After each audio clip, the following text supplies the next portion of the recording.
Bersatulah Indonesia,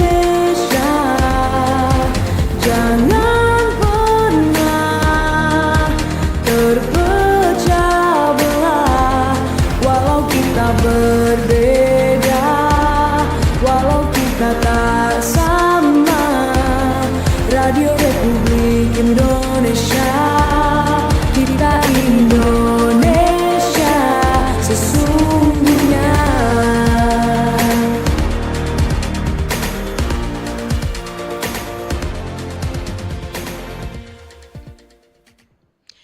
Selamat pagi pendengar pemirsa di mana saja berada. Senang sekali di hari ini, tepatnya di hari Kamis 8 Mei 2025, kita berjumpa kembali dalam acara Forum Kawanua untuk edisi hari ini yang mengangkat mengenai Hari PMI, amankah kebutuhan darah daerah.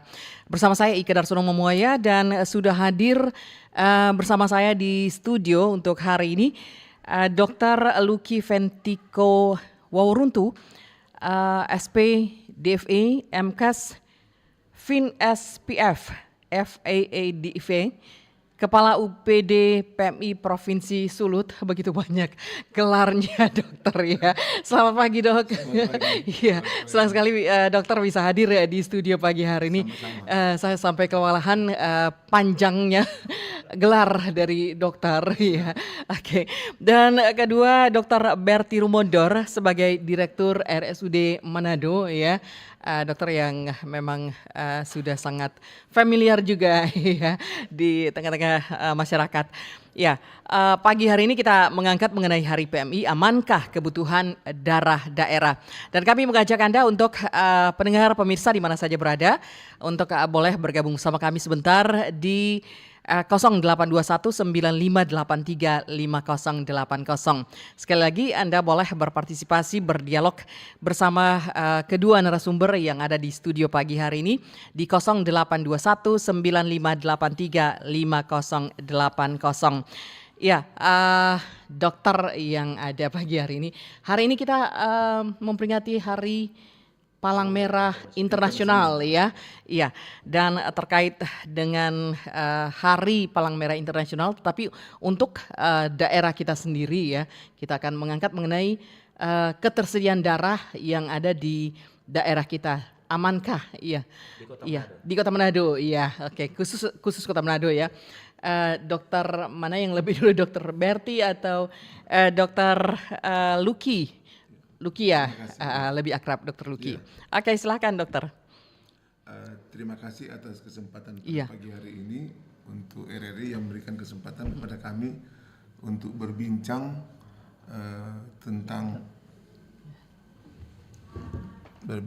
tentang masalah darah di Kota Manado. Mohon maaf, sebelumnya mungkin istilah Hari PMI. Iya. Tidak tepat kalau hari ini karena Hari PMI Palang Merah Indonesia itu pada tanggal 17 September. Iya. Tanggal 8 Mei adalah Hari Palang Merah Internasional. Mohon maaf untuk koreksi ini supaya kita patuh kepada pada hari-hari. Kemudian ada juga sebenarnya hari tanggal 14 Juni Hari Donor Darah. Dan itu kita selalu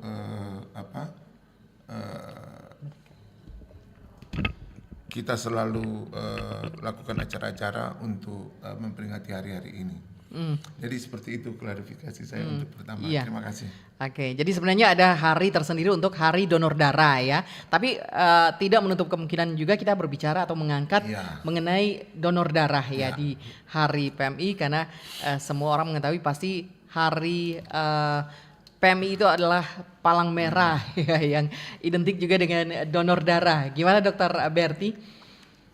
Iya, Hari Palang Merah Internasional ini memang selalu berkaitan juga dengan Hari Palang Merah Indonesia, juga terkait dengan terbentuknya Palang Merah Indonesia di daerah-daerah. Semua dalam rangka kemanusiaan.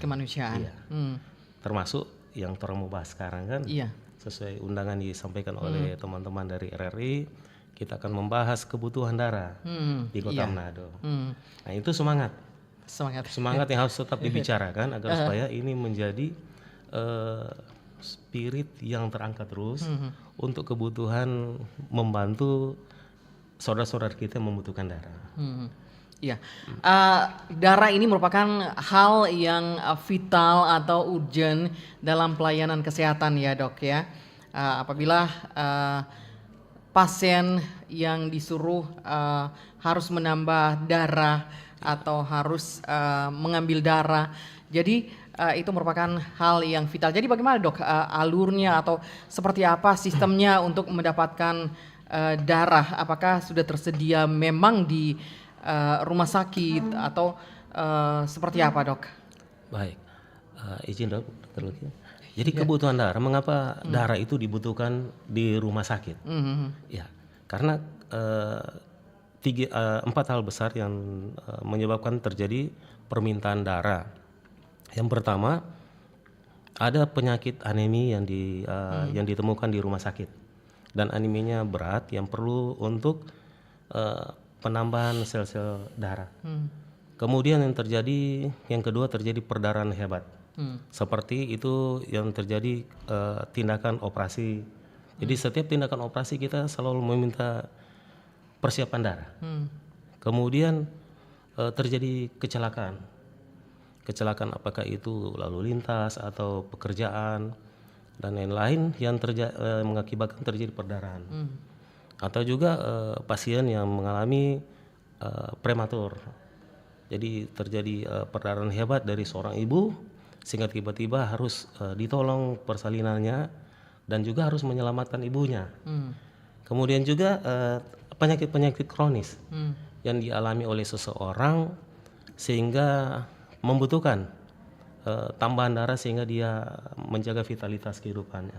Nah, hal-hal ini yang menyebabkan terjadi proses permintaan darah di rumah sakit. Nah, untuk alurnya tetap kita mengacu pada permintaan ke sarana yang menyediakan darah. Ya, untuk di Manado sini kita memiliki Palang Merah Indonesia yang ada di provinsi yang membuka kantor sehingga kita melakukan permintaan darah ke provinsi. Dan dalam harapan juga setiap rumah sakit harusnya memiliki UDD sendiri karena kebutuhan darah itu sangat mendesak. Mungkin itu. Iya, kalau Dr. Luki sendiri sebagai Kepala UPD PMI Provinsi Sulawesi Utara, di dalam itu yang dibawahi oleh dokter sendiri seperti apa dok? Ya, terima kasih. Sebelumnya saya jelaskan bahwa UPD itu singkatan dari Unit Pengelolaan Darah. Iya. Kalau sebelum UPD ini berdasarkan Undang-Undang Kesehatan Nomor 17 tahun 2023 diganti jadi UPD. Sebelumnya UDD, Unit Donor Darah. Sebelumnya ada UTD, Unit Transfusi Darah. Jadi ada perubahan-perubahan terminologi. Yang terakhir Unit Pengelolaan Darah. Jadi seperti yang dikatakan oleh Dr. Berti tadi bahwa prosedur permintaan itu diawali dari rumah sakit. Rumah sakit biasanya meminta kepada kami darah yang dibutuhkan dengan mengisi formulir, dengan mengikut sertakan contoh darah dari pasien penerima. Setelah itu dibawa ke UPD untuk kami proses selanjutnya permintaan tersebut. Jadi permintaan itu tidak bisa dilakukan oleh pribadi.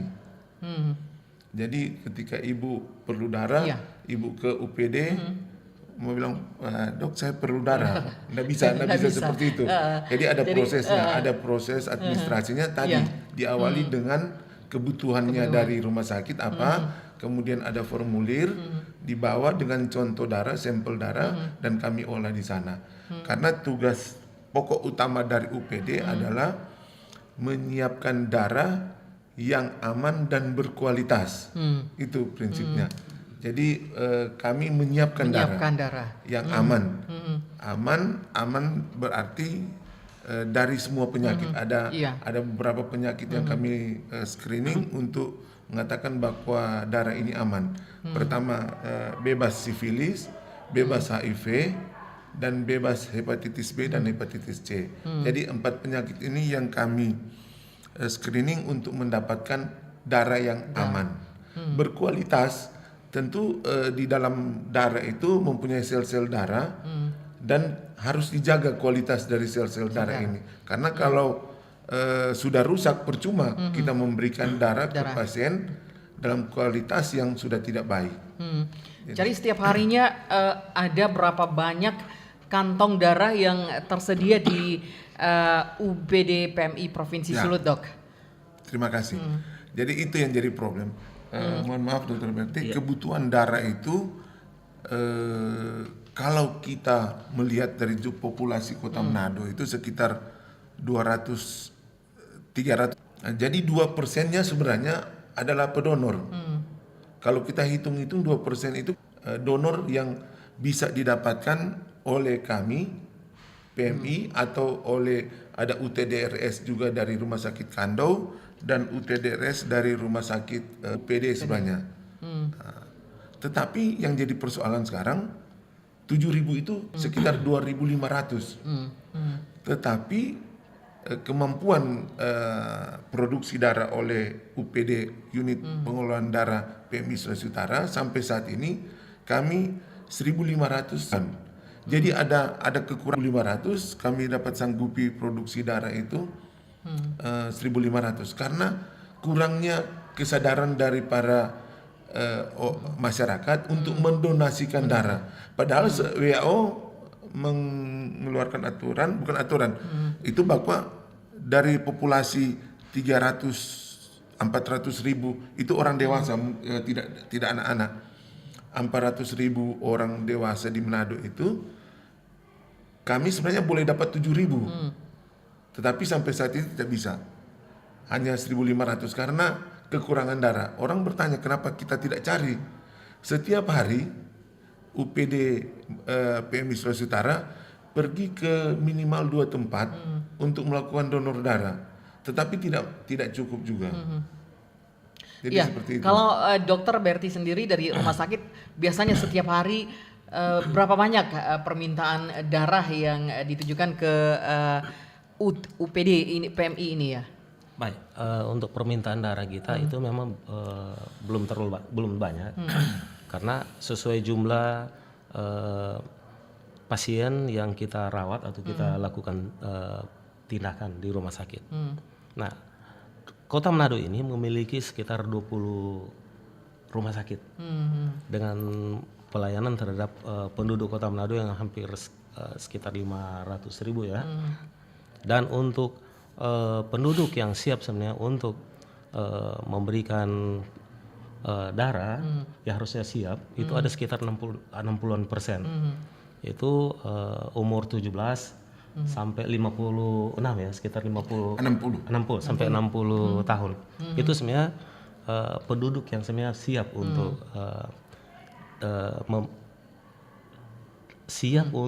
menyumbangkan darahnya. Tapi tidak semua yang memiliki motivasi. Belum memenuhi syarat, belum memiliki motivasi untuk memberikan darah. Dengan segala harapan sebenarnya penduduk tersebut dengan kalau bisa memiliki motivasi untuk memberikan darah, maka kebutuhan sebenarnya darah di Kota Manado dan sekitar Kota Manado, terutama kebutuhan di 20 rumah sakit ini bisa terpenuhi. Nah, untuk kebutuhan kami di rumah sakit itu hanya sekitar 10 sampai 20 permintaan darah per bulan. Per bulan ya? Iya. 10 sampai 20 permintaan per bulan. Iya, tergantung. Terbanyak yang kami gunakan adalah untuk permintaan operasi. Ya. Itu kalau memang operasi sudah memang harus disiapkan terlebih dahulu ya, Dok? Kalau untuk operasi? Iya, itu wajib. Itu wajib ya? Untuk apalagi tindakan operasi yang melakukan tindakan pembedahan. Jadi kita membedah tubuh dari seseorang dengan ancaman terjadi perdarahan, bisa terjadi perdarahan hebat. Nah, itu harus disiapkan. Iya. Walaupun memang akhirnya ada darahnya juga yang tidak bisa terpakai, itu bisa bisa dikelola kembali. Iya, baik pendengar dan pemirsa di mana saja berada, kami mengajak Anda untuk bergabung bersama kami di dialog forum Kawanua untuk hari ini yang mengangkat mengenai amankah kebutuhan darah daerah. Silakan di 0821 9583 5080. Sekali lagi untuk Anda yang ingin menyampaikan dialog Anda, apa yang akan ditanyakan kepada dua narasumber, Dr. Lucky Ventika Wawuruntu, Kepala UPD PMI Provinsi Sulawesi Utara, dan Dr. Berti Rumondor sebagai Direktur RSUD Manado. Silakan Anda boleh bergabung bersama kami di 0821 9583 5080 ya. Mungkin Anda punya kendala-kendala ya, pernah punya pengalaman dengan darah yang terkendala ya, karena kalau misalnya ada pasien yang di rumah sakit, seringkali ada yang memuat di media sosial mencari darah. Itu seperti apa, Dok? Kalau menurut dokter harus mencari darah sendiri, padahal katanya sudah sebenarnya tersedia di PMI. Itu gimana, Dok? Ya, mungkin mereka disuruh, misalnya ada pasien disuruh menambah darah, terus dia bingung mencari kemana. Iya. Oke. Ya, Dokter Lucky mungkin yang lebih tepat menjawab. Ya, terima kasih. Seperti yang saya sudah ungkapkan tadi bahwa masalah kita ada sebenarnya pada kurang stok darah. Yang tadi saya katakan kebutuhan kita per bulan di Manado dan sekitarnya ini kira-kira 2.500. Tetapi yang bisa diproduksi oleh PMI 1.500. Sehingga ada kekurangan 1.000 kantong darah, dan itu yang jadi persoalan. Itu yang pertama. Kedua, kantong darah yang tersedia di rumah sakit, di UPD itu sebenarnya ada dua macam. Kantong darah karena donor sukarela, dan kantong darah karena untuk pengganti darah. Pengganti darah sebenarnya ini bukan mengganti darah yang ada, tetapi dia mendonorkan darahnya untuk pasien tertentu. Ya. Iya. Dok, sebentar ada telepon yang masuk. Ya, halo. Ada telepon yang masuk. Oke, terputus ya. Sayang sekali terputus. Bisa dicoba kembali ya, yang terputus bisa dicoba kembali untuk 0821 9583 5080. Pendengar dan pemirsa yang ingin ikutan bergabung tapi terputus ya, sekali lagi di nomor telepon 0821 9583 5080. Ya, halo. Halo. Halo. Ya, masih belum ada ya? Ya, sayang sekali terputus ya. Bisa dicoba kembali di 0821 9583 5080. Pendengar yang ingin ikutan bergabung di dialog kita pagi hari ini Forum Kawanua masih mengangkat mengenai amankah kebutuhan darah daerah yang seringkali juga masih menjadi Silakan penelpon. Silakan, halo. Ya, halo. Halo. Iya, selamat pagi. Iya, selamat pagi. Iya, dengan Pak siapa di mana? Dengan Bung Benijo di Bolang, Mongondo Utara. Oke, Bung Benijo di Bolang, Mongondo Utara. Silakan, mau bertanya apa, Bung Benijo? Oke, kita langsung ke Pak narasumber ya, kedua dokter. Pertanyaan begini Pak ya, apakah stok darah yang ada di Palang Merah Indonesia Provinsi Sulawesi Utara, apakah jenis golongan darah semua stok itu tersedia? Jika apakah itu semua tersedia? Yang pertanyaan kedua, golongan darah jenis apa yang sangat sulit didapatkan oleh para pasien? Itu aja, terima kasih, selamat pagi. Ya, selamat pagi Benijo yang ada di Bolmut. Ya, silakan, masih ada lagi 0821 9583 5080. Untuk pendengar dan pemirsa yang masih ingin bergabung silakan 0821 9583 5080. Ya, dan ya halo. Ya halo. Halo. Iya, halo. Selamat pagi. Iya, selamat pagi. Dengan Pak siapa di mana? Dengan Cliff dari Minahasa Motoling. Cliff di Motoling. Oke, silakan. Kurang itu. Kurang ya. kalau DP audio itu boleh dikencangkan? Iya, oke. Silakan. Selamat pagi untuk kedua narasumber, Bapak-bapak dokter. Selamat pagi, Pak. dari UPD ya, saya kira UPD berarti berganti-ganti, dan dari kepala direktur rumah sakit di Kota Manado. Iya. Kalau amankah berarti tadi kurang aman ya, soalnya kan sebenarnya dibutuhkan 2.500 tapi hanya didapat 1.500 kan, berarti kurang. Kalau saya begini Bapak, saya fokus ke kepala UPD ya, unit Dokter Luki. darah. Iya. Kalau boleh Bapak, lebih gencar-gencarlah sosialisasi kepada masyarakat. Karena terus terang, masyarakat cuma tahu PMI saja, Palang Merah Indonesia. Tapi cara prosedur itu, mekanismenya itu seperti apa? Karena nanti lagi ada kesulitan dari pasien atau keluarga pasien mau cari darah ketika sudah urgent, darurat. Kan yang bertanggung jawab itu kan dari unit gitu kan, yang menyediakan darah. Jadi mohon Bapak, mungkin koordinasi ke kabupaten kota harus lebih tambah lebih sosialisasi kepada masyarakat. Karena banyak masyarakat yang suka, tapi caranya seperti apa? Karena kan memang jujur kan kita menolong orang. Atau tetes darah itu kan menyelamatkan nyawa. Jadi kalau memang cuma sekedar tinggal di tempat atau cuma cari tempat-tempat di tempat-tempat itu kan kurang Pak. Jadi lebih ditingkatkan sosialisasi, karena masyarakat pasti akan berbondong-bondong datang untuk mendonorkan darah. Mungkin itu saja ya Bapak, titipan saya sebagai masyarakat harus lebih gencar lagi dan lebih semangat. Itu saja, terima kasih. Terima kasih. Selamat pagi Cliff yang ada di Motoling. Ya, langsung saja kalau tadi Pak Benijo yang ada di Bolang Mongondo Utara menanyakan darah apa yang biasanya sering dicari ataupun yang sering sulit untuk dicari justru. Dan yang kedua tadi dari Cliff ya, untuk lebih sering katanya sosialisasi untuk darah ya. Ya. Ini Pak siapa Pak Dokter Luki atau Dokter Berti yang akan berkompetensi itu. Dokter Luki silakan. Ya, saya jawab. Memang kalau yang paling susah kalau kita dengar-dengar kan ada misalnya golongan darah O positif. Itu banyak sekali. Tetapi O negatif itu yang sangat-sangat kurang. Itu mungkin dalam 10.000, 20.000 itu hanya satu. Jadi memang untuk resus positif dan negatif. Resus negatif itu yang paling susah. Dan kita memang sudah ada datanya di Manado, ada beberapa orang yang resus negatif. Itu memang sangat susah. Kemudian kalau dari golongan grup darah itu dari O, AB, O, AB dan AB itu ya AB memang prosentasinya paling kecil dan paling susah. Bukan susah tapi paling kecil kita dapatkan. Katanya yang lebih sulit mencari darah B ya Dok? AB sebenarnya. AB ya. Karena biasanya susah kalau orang mencari siapa yang punya darah seperti itu ya. Betul. Dan katanya lebih ini kalau darah O ya.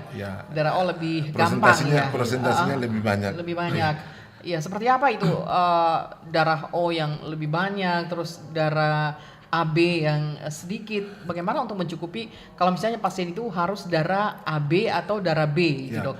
Memang selama ini seperti yang dikatakan Bapak tadi, untuk tadi pertama kita melakukan penjelasan kepada masyarakat tentang pentingnya berdonor darah. Sehingga dengan demikian ada kesadaran dari masyarakat untuk mendonasikan darahnya. Itu yang disebut dengan donor sukarela. Kami tadi saya suka katakan bahwa setiap hari itu kami pergi ke 2 tempat untuk mengambil, dalam tanda kutip, mengambil darah. Dari apakah instansi pemerintah, kemudian swasta, kelompok masyarakat, keagamaan atau yang lain-lain. Kami bersedia kapan saja diminta untuk untuk datang untuk mengambil untuk lakukan donor darah. Dan itu kami lakukan setiap hari, ada 2 sampai 3 tempat, tapi tetap memang kesadaran masyarakat untuk mendonasikan darah itu masih penting dengan berbagai macam alasan. Jadi ada alasan psikologis, takut suntik, kemudian masih ragu-ragu. Padahal banyak keuntungan seorang pendonor. Secara ilmiah juga sudah dibuktikan bahwa banyak keuntungan. Ya, mencegah kanker, kemudian kulit jadi lebih bagus. Karena saya kebetulan dokter spesialis kulit, jadi menjaga kulit jadi lebih bagus. Daya tahan tubuh jadi lebih meningkat. Itu untuk diri sendiri. Tapi untuk orang lain, dia menyelamatkan nyawa orang lain. Ya. Jadi double keuntungannya. Kalau misalnya dok, jadi ciri-ciri seseorang itu yang layak untuk berdonor seperti apa dok? Ketika misalnya ibu mau mendonasikan darahnya, datang ke UPD atau di tempat yang ada aksi donor darah, tentu diperiksa karena ada syarat-syarat tadi seperti yang Dr. Berti katakan. Pertama, usia antara 17 sampai 60 tahun, bisa sampai 65 tahun kalau dia sudah rutin sebelum umur 60 sudah mendonasikan darah. Kemudian badan sehat jasmani dan rohani. Tensi tidak boleh tinggi, tidak boleh juga rendah. HB tidak boleh kurang dari 12,2 atau lebih dari 17. Kalau wanita tidak boleh dalam masa haid atau 1-2 hari sebelumnya haid. Memang sebelum seseorang itu ingin mendonasikan darah, kita harus lakukan pemeriksaan dan berat badan itu tidak boleh kurang dari 45 kg.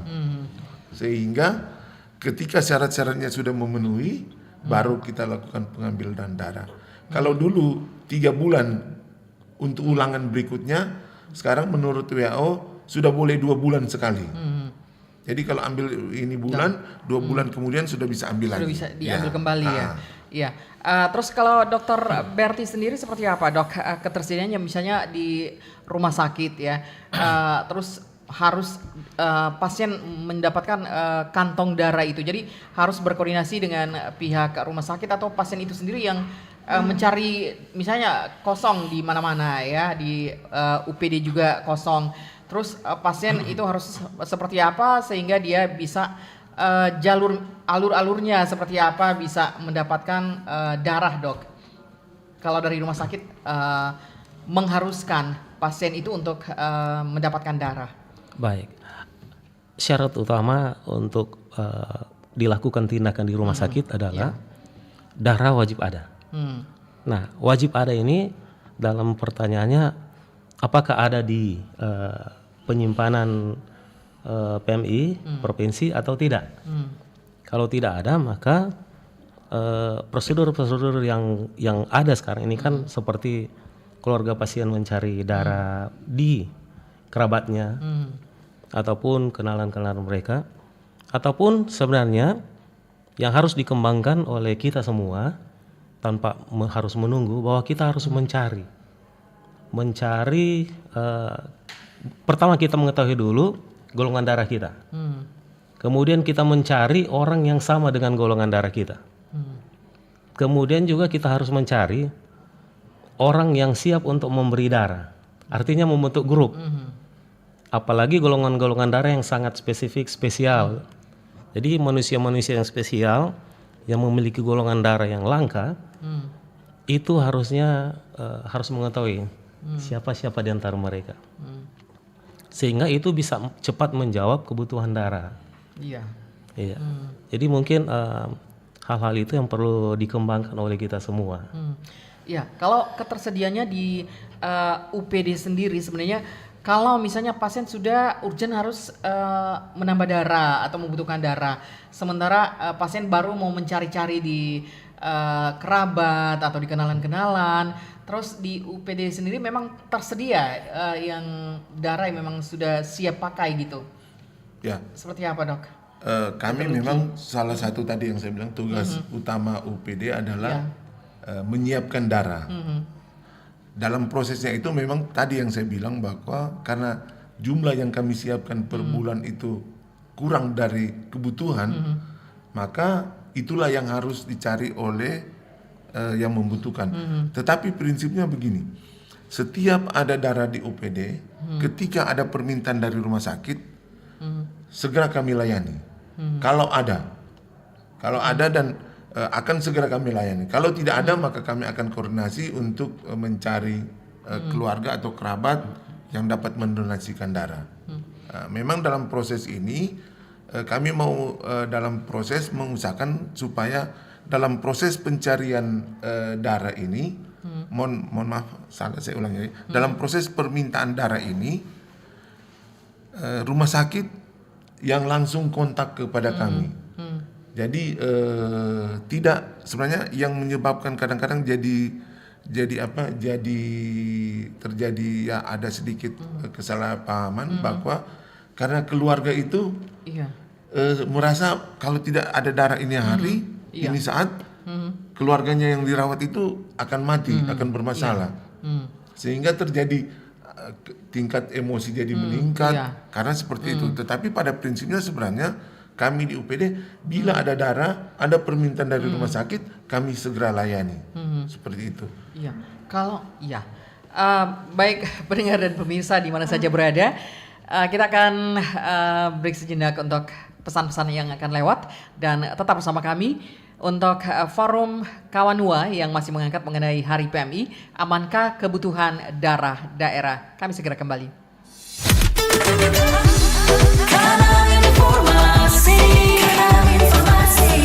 Dan inspirasi Pro1 92,1 Pro 2 untuk mantap baik kamu. Kita bacain dulu postingan teman Pro 2. Kali ini ada Mariana yang katanya pengen titip salam buat Mbak Nur yang lagi di Paris. Semangat berjuang ya. Wah, kalau gitu aku puterin lagu spesial buat kamu yang lagi berjuang tapi belum pernah diperjuangkan ya. Oui, allô, excusez-moi, je suis dehors. Yang katanya pengen titip salam buat Mbak Nur yang lagi di Paris. Wah, Mar, aku krungu loh salahmu. Matur nuwun loh tombok kangen. Tak kirimi salam balik neng TikTok ya. Samo-samo.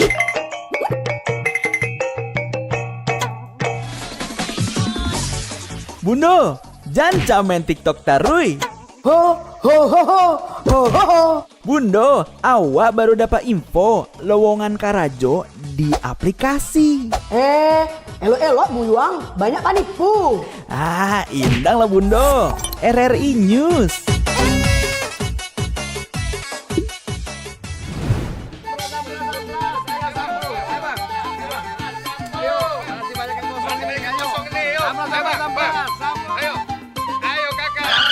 Nyanyi lagu apa kita, Pace? RRI Digital saja toh.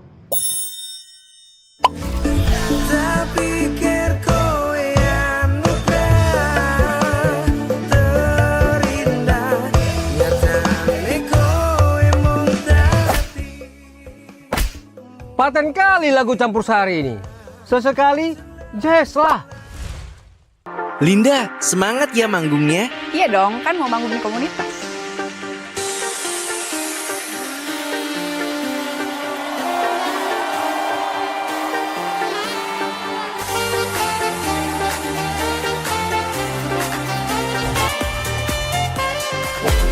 RRI ada di berbagai platform. Sekarang banyak cara menikmati RRI.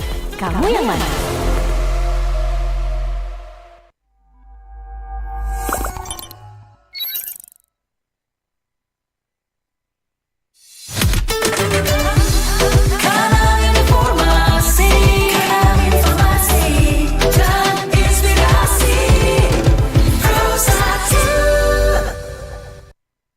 Pendengar pemirsa di mana saja berada, kami kembali untuk Anda masih di Dialog Forum Kawanua hari ini mengangkat mengenai Hari PMI, amankah kebutuhan darah daerah. Dan masih bersama narasumber yang ada di studio, Dr. Lucky Ventiko Wawruntu sebagai Kepala UPD PMI Provinsi Sulawesi Utara dan Dr. Berti Rumondor sebagai Direktur RSUD Manado. Ya, kita kembali lagi dan dokter ada pertanyaan yang sudah masuk. Selamat pagi narasumber dan host.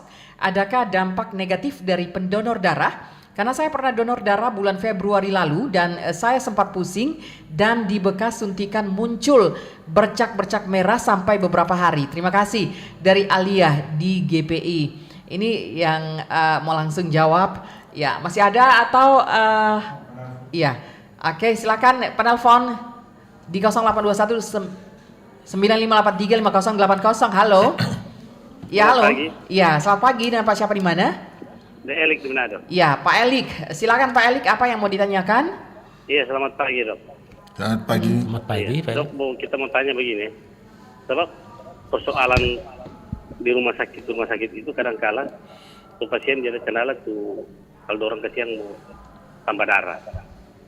Kadang-kala di Palang Merah itu temukan dengan alasan habis stok darah seperti ini. Coba atau orang bilang coba dulu cari keluarga. Artinya jadi tanda tanya pada orang sebagai masyarakat pasien. Siapa kamu musuh cari keluarga? Sedangkan kalau memang membutuhkan itu jam itu dia baru mau cari keluarga tuh mesti makan berapa waktu seperti itu tuh. Ada maksudnya kenapa seperti itu? Dan kedua, apakah dari dorang dokter ini mengontrol setiap palang merah yang ada di rumah sakit? Iya kan seperti itu. Karena orang tahu kan sesuai masyarakat setiap ada ulang tahun apa kan banyak kan masyarakat berdonor semua seperti itu. Dan ketiga, Dok, sampai berapa lama kalau darah itu harus disimpan? Kalau DPK daluarsa seperti apa? Sampai kapan, Kang? Sampai berapa bulan atau berapa tahun baru dibuang seperti itu? Kan nggak mungkin tuh mau simpang-simpang terus. Ada DP batas waktu. Kira-kira terima kasih. Ya. Terima kasih Pak Elik yang ada di Manado. Oke, masih ada lagi di 0821 9583 5080. Iya. Ya, halo. Halo, selamat pagi. Halo. Halo. Iya, selamat pagi dengan Pak siapa di mana? Halo. Halo. Pagi. Iya, selamat pagi Pak. Dengan Pak siapa di mana? Pak Jeffrey. Pak Jeffrey di mana Pak Jeffrey? Di Bitung. Di Bitung. Oke. Silakan Pak Jeffrey, apa pertanyaannya? Iya. Selamat pagi. Selamat pagi Pak. Selamat pagi. Iya. Iya. Ini kita mau bertanya. Gimana dengan kartu JS dan juga program pemerintah dari Presiden Jokowi sampai sekarang Bapak Prabowo berobat gratis. Lalu pasien masih dalam pergumulan sakit memerlukan darah, tapi darah masih mau bayar DP kantong, DP alat, itu bagaimana? Dan kedua, masalah donor darah atau mengenai donor darah ini dari pihak Palang Merah harus banyak sosialisasi ke kabupaten kota, pasti banyak orang yang menjadi relawan pendonor darah. Terima kasih, selamat pagi. Iya, terima kasih, selamat pagi Pak Jeffrey dari Bitung. Ya, apa mau dijawab? Ini Dokter Berti atau Dokter Luki yang akan menjawab? Ya, silakan Dok. Ini dari pertanyaannya Pak yang tadi Ibu. Pak Elik sama Pak Ibu Alia Jeffrey dan Ibu Alia di GPI. Iya, iya, oke, silakan Dok. Izin Dok kita untuk Ibu Alia. Silakan. Untuk Ibu Alia, memang kita seringkali mendapatkan keluhan pasien sesudah melakukan tindakan donor. Mengapa demikian? Karena terjadi perubahan volume darah dari pendonor. Walaupun memang secara teori 350 cc ya Dok, itu tidak berpengaruh karena darah kita ada sekitar 5 liter. Untuk pengambilannya itu tidak terlalu pengaruh. Tapi ada orang-orang tertentu hal itu sangat mengganggu sekali untuk keseimbangan mereka. Kemudian kedua, bisa saja pada waktu pengambilan darah itu terjadi dehidrasi dari pendonor sehingga mengganggu keseimbangan tubuhnya. Kemudian bisa saja juga dalam screening kita kadang terlewatkan, misalnya sebenarnya ada permasalahan jantung yang dialami oleh pendonor. Nah, hal ini harusnya harus ditemukan di saat screening. Selanjutnya juga terjadi penurunan tekanan darah pada saat pengambilan darah berpindah itu terjadi penurunan darah sehingga ketika selesai dilakukan tindakan donor, memang pasien itu tidak langsung harus berdiri. Jadi dia diistirahatkan dulu, kemudian sesudah itu dia mengambil posisi duduk. Nggak boleh langsung berdiri dan berjalan, itu bisa jatuh. Nah, hal-hal itu yang harusnya kita antisipasi. Kemudian untuk bekas suntikan muncul bercak merah. Nah, hal ini ada beberapa hal yang bisa kita telusuri, terutama pada waktu pengambilan darah itu terjadi kebocoran-kebocoran, bukan bocor kesalahan kesalahan tindakan, bukan. Itu karena tekanan darah yang dia merembes ke di bawah kulit sehingga terlihat bercak-bercak merah yang ada. Kemudian juga bisa terjadi karena reaksi alergi tindakan dari pasien, dan itu hanya kasus-kasus tertentu saja, dan itu sebenarnya tidak mempengaruhi untuk kalau Ibu Alia untuk memberikan donor darah kembali, itu tidak masalah. Nah, hal-hal itu yang bisa kita sampaikan. Dan selanjutnya ada juga yang tadi terlewatkan juga pertanyaan dari Pak Cliff tadi yang dari apa ya? Motoling. Pak Cliff Motoling. Iya, Motoling. Tentang sarannya perlu dilakukan sosialisasi, dan ini berhubungan juga dengan dari Bitung ya. Iya. Sosialisasi itu memang pengurus PMI kabupaten kota maupun provinsi itu memiliki program-program termasuk program sosialisasi, dan sosialisasi ini dilakukan di semua tempat, semua organisasi, termasuk tempat-tempat ibadah, organisasi pemerintah pun, OPD terkait itu juga kami lakukan tindakan-tindakan tersebut. Nah, itu yang memberi dampak baik, bahwa ada orang-orang yang memberikan darah secara sukarela. Nah, memang sosialisasi ini perlu untuk ditingkatkan. Nah, perlu untuk dilakukan, kalau perlu setiap saat, semua sarana media maupun surat-surat permohonan, pemberitahuan dan yang lain itu perlu memang rajin dilayangkan agar supaya masyarakat yang belum bersentuhan itu bisa menyadari dan memberikan pendidikan kepada masyarakat agar supaya rasa kemanusiaan itu ada, karena bisa saja suatu hari nanti dia akan butuh. Iya. Nah, jadi kita saling memberi, saling membantu agar supaya permasalahan kebutuhan darah bisa terpenuhi, sehingga bank-bank darah, istilahnya dalam tanda kutip bank-bank darah, baik itu di PMI provinsi, di rumah sakit Kando, rumah sakit daerah lain maupun swasta yang sudah memiliki UDD, UPD, dan mungkin ada yang masih di dalam standar UTD. Itu bisa memiliki stok-stok darah sehingga tidak bisa memecahkan masalah-masalah dari keluarga, karena harus mengejar darah ada di mana untuk kebutuhan keluarga mereka yang sedang sakit. Iya. Silakan. Okay. Mungkin Dr. Lucky bisa menjelaskan yang pertanyaan dari Pak Jeffrey mungkin ya, Pak Jeffrey dari Bitung. Ya, seperti apa dokter? Silakan Dr. Lucky. Yang pertama untuk saya menambahkan untuk sosialisasi. Saya terima kasih pada RRI yang membuat acara ini, sehingga ini satu bagian juga dari sosialisasi kepada masyarakat, bagaimana pentingnya berdonasi darah.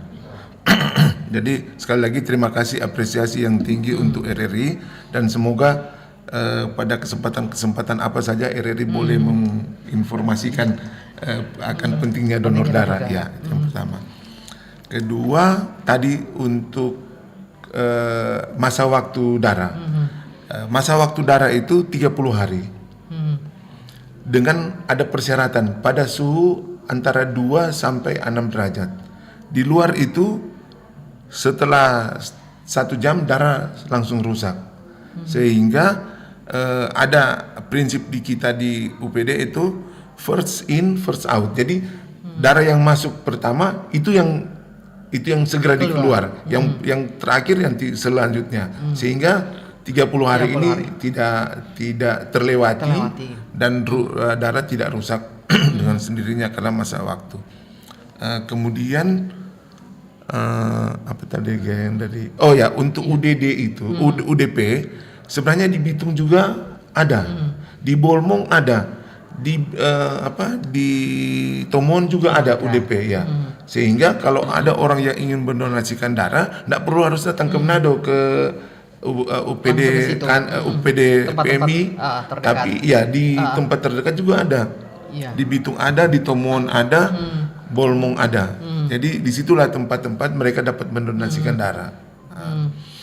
Memang tadi kebutuhan banyak tapi sedikit yang mendonasikan sehingga terjadi ada semacamnya kekurangan darah, ya itu memang wajar karena memang masih kurang. Kalau kita produksinya sekitar 3.000 per bulan, saya yakin tidak akan ada keluhan darah. Untuk pembayaran memang karena sekarang semua sudah ditanggung oleh pemerintah, dalam hal ini BPJS ya. Apakah BPJS? Ya, seperti itu yang ditanyakan juga Pak Jeffrey tadi ya. Karena ada pengobatan gratis katanya, tapi kenapa harus membayar? Jadi sebenarnya untuk itu bukan membayar, tapi istilahnya biaya pergantian pengelolaan darah. Itu yang akan dibayar oleh penjamin, dalam hal ini rumah sakit, yang dibayarkan oleh badan BPJS. BPJS yang membayar. Kalau saya tidak salah kan hampir setiap orang itu sudah ada BPJS, sehingga tidak ada masalah lagi. Tidak ditanggung secara pribadi lagi ya? Tidak itu sudah, semua sudah masuk BPJS ya Pak ya, untuk darah? Oh iya. Mungkin tambahan bahwa memang masyarakat yang terpapar dengan BPJS, mereka itu secara aturannya harus 0 rupiah. Sampai darahnya itu 0 rupiah, tidak boleh bayar. Kenapa sampai terjadi ada pembayaran? Itu untuk mereka yang disebut dengan pasien swasta yang membayar secara mandiri biaya rumah sakitnya. Sehingga ketika dia membutuhkan darah, maka dia wajib membayar kebutuhan operasional, yaitu kebutuhan kantungnya, kebutuhan tes pemeriksaan apakah darah ini layak dipakai oleh pasien atau tidak, di-crosskan cocok tidak untuk pasien dan kantung darahnya yang akan didonorkan ini. Nah, itu terjadi biaya yang harus disiapkan oleh keluarga. Ya.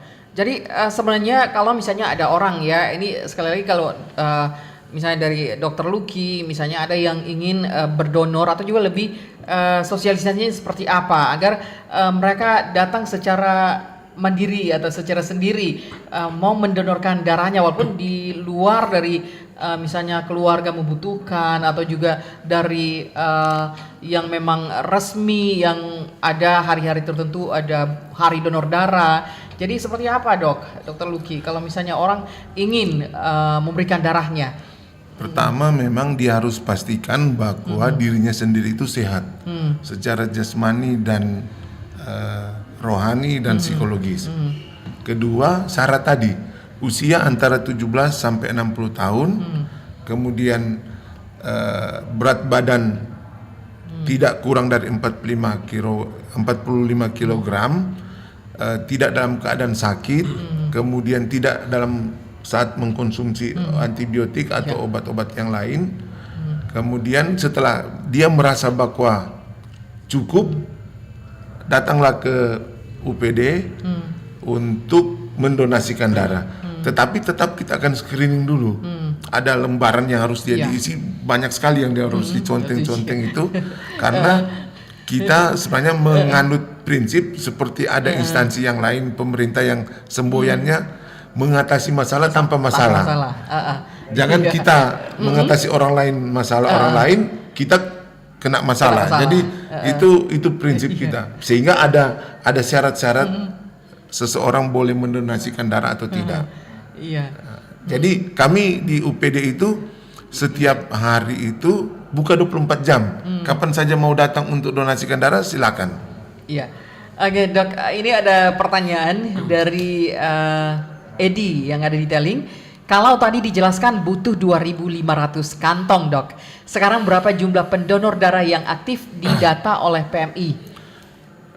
Yang aktif artinya dia mendonasikan tetap itu darah 2 bulan atau 3 bulan sekali. Tidak sampai 2.500. Kami hanya dapat yang aktif, saya lupa catatannya, tapi 1.000 kayaknya yang aktif. Sisanya ya itu yang kadang-kadang ada orang yang 6 bulan lalu dia donor, ketika ada kegiatan misalnya di RRI dia ikut, 6 bulan hilang lagi, nanti lagi datang. seperti itu. Memang ada macam perkumpulan donor darah yang aktif, mereka selalu sosialisasikan itu. Iya, kalau Dr. Berti sendiri seperti apa, Dok? Seperti yang saya sampaikan di pengantar tadi, bahwa untuk Kota Manado kita memiliki sekitar 60% dari jumlah penduduk yang sebenarnya siap untuk harusnya usia yang dapat memberikan donor. Iya. Kalau sekitar 500 penduduk berarti itu ada sekitar 300-an ribu sebenarnya yang bisa. Kalau ada regulasi yang mengatur itu, tapi kita kan tidak berpikir sampai ke sana. Iya.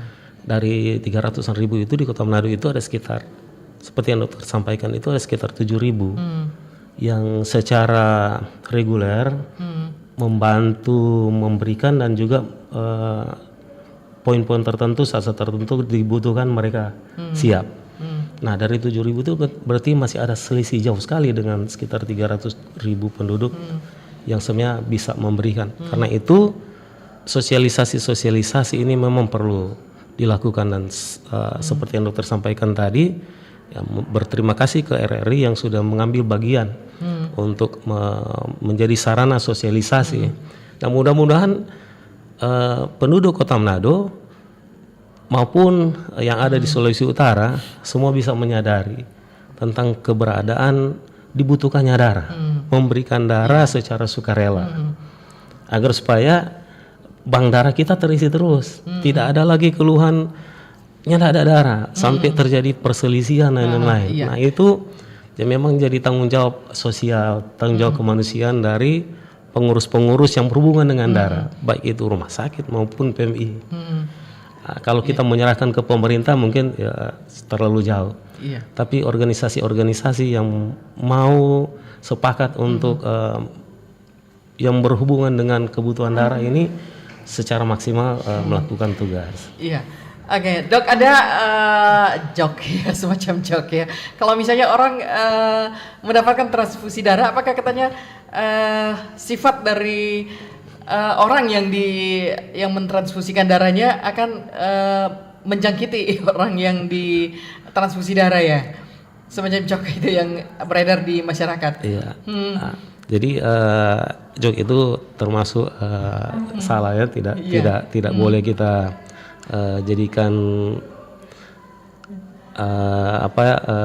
hal yang mengganggu. Karena apa? Yang bisa berpindah adalah mungkin penyakitnya.